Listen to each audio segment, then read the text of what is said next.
but the people who worked there saw her every day. They told me she would cruise up and down the road, searching, looking. Her loved one had been dead for over a year. The casket was in the mausoleum, temporarily. She just could not decide about the right place to bury him. It was for her a deeply felt grief and pain. Those who knew her felt that her longing for the right place was slowly and tragically destroying her. Mary Magdalene could have been of a similar mindset. Her obsession about where Jesus' body was placed might have caused her to become undone. The place for Jesus laid heavily on her mind and her heart. But this story turned out differently, did it not? The empty tomb soon took on a different meaning. Mary discovered there was a place for Jesus, but it was not what she expected at all. She ultimately learned that Jesus' place could not be limited to one specific physical or geographic setting. Disciples would never say again, well, Jesus will be here in just a minute. He's over on the hill praying, or he's back behind the mountain taking a nap. Jesus would never again be found in just one place at a time. Jesus is totally and completely beyond the control of any human being. There is no limiting Jesus' activity or movement. We cannot decide when or where we want to feel his presence. We can, however, control feelings by the music we listen to. We can select what we want to hear at any given time. We can set its volume. We can determine whether or not we want to hear something joyous or silly or reflective or sad or mournful. But Jesus cannot be manipulated just to reinforce our feelings for which we are selfishly looking. We cannot place Jesus just where we want him to be, or just where we want him to stroke our feelings. Even though we might try, there is no way that we can control Jesus. In fact, is it not Jesus who searches for us? He found Mary in the garden. She did not find him. She was looking into an empty tomb. Jesus came looking for her. Is that not true of most resurrection stories? Jesus found the disciples hiding in a locked room. Jesus found some as they walked the road to Emmaus. Jesus found them as they were fishing on the Sea of Galilee. In a way, it's much like the parable of the lost sheep. If a shepherd has 100 sheep and loses one of them, the shepherd leaves the 99 to find the one lost. We cannot place Jesus with the crowd. His mission, like the shepherds, to leave the place that may feel comfortable and search for the lost. We do not decide where that might be. Jesus does. Now, it's common for us to view our spiritual journey as a search for Jesus, an adventure that leads us to where he is. We strive to find a place where we can be secure with Jesus. One can certainly make a case for searching for Jesus, and I'm not saying that that's not true. But this morning, we are considering another approach, one that acknowledges Jesus' desire to search for us. Jesus wants to come with us, and he's waiting. He leaves us with waiting for Jesus. Waiting for Jesus to find us. Waiting can be just as important an act of faith as is the search. I was not a very good Boy Scout. I only made it to second class. Other interests distracted me. Then it was time for me to move on. But I'm sure there are many things I learned that have just become a part of me, and I'm not even aware of them. One thing I know I remember: when lost in the woods, sit down. If you start walking, you can get further away from your ultimate destination. And those looking for you would find it more difficult to find you.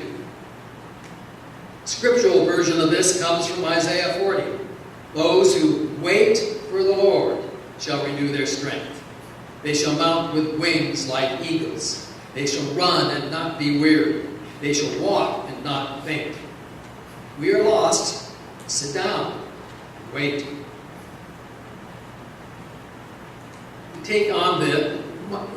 My take on this is that there may be times in our spiritual journey when trying to place Jesus in our lives is just a frantic exercise. Is there not a time when we simply allow Him to place us in His life? I think this means that we need to integrate a meditative, reflective, prayerful approach into life longing for Christ. Let me suggest 3 barriers to this effort. One is that while looking for Jesus in the garden, Mary asked him, remember, 3 times where they had laid Him. Who did she think they might be? Grave robbers? Roman soldiers? Disciples? Someone had to be blamed for this alarming deed. How many times do we blame others for our placing Jesus where we cannot find Him? I'm not suggesting that Mary should be accused of exactly this, but this does raise a question for you and me to consider. Are there not the they in our lives who we blame for being barriers between us and Jesus? Maybe it's that believer whom we have set up as an example for us to follow. She or he has the kind of faith towards which we aim. The person seems to be a true and honest follower of Christ. Then that person lets us down. We discover he or she is telling us one thing but doing another. Christians, we think, are not supposed to be hypocrites. How can I let Jesus find me when the person whom I trusted to show me is a backslider? Or maybe the church is to blame. It claims to be the setting for Christian growth and discipleship. But we learn that people in the church get angry with one another. People take sides. People act like people. How can I let Jesus find me when a fellowship of Christians do not appear to be very Christian? We allow Mary's they to be an excuse for giving up. Do we blame Mary's they for preventing us from letting Jesus find a place in us? In Mary's case, as in ours, the they are ultimately not the ones who are a barrier between us and Christ. No one can steal Jesus from Mary. Nor can anyone from us. In the final analysis, we allow or do not allow the they to control our faith adventure. Another barrier between us and Jesus might be our acting as though Jesus is really dead. When the one Mary Magdalene thought was the gardener asked her, "Who are you looking for?" she was picturing a lifeless body. There may be times in our lives when we are under the false assumption that Jesus is less than lively. He may be no more than a sterile personality, rigid, legalistic, judgmental, arbitrary. It never occurs to us that we might find Him at the Saturday night party or the championship ball game. He needed to be at one last week, didn't he? The championship ball game. The shopping mall. $5 traffic jam. We just set Jesus aside when it is not convenient to recognize where He is. Yes, we can treat Him as dead. That way we can pretend He is not looking for us, not letting Him place us in His life. Another barrier comes in times of sadness and grief, or loss, or fear, or loneliness. It's easy to build up walls between not only ourselves and others, but between ourselves and Jesus. We refuse to let Him place us in His life. While in the garden, Mary's eyes were blinded by tears of grief. We, like her, have experienced tombs of emptiness, pain, unhappiness, grief, suffering, loss. A child slips away from beloved bonds of family. A home in which one lives for 30 years has to be abandoned.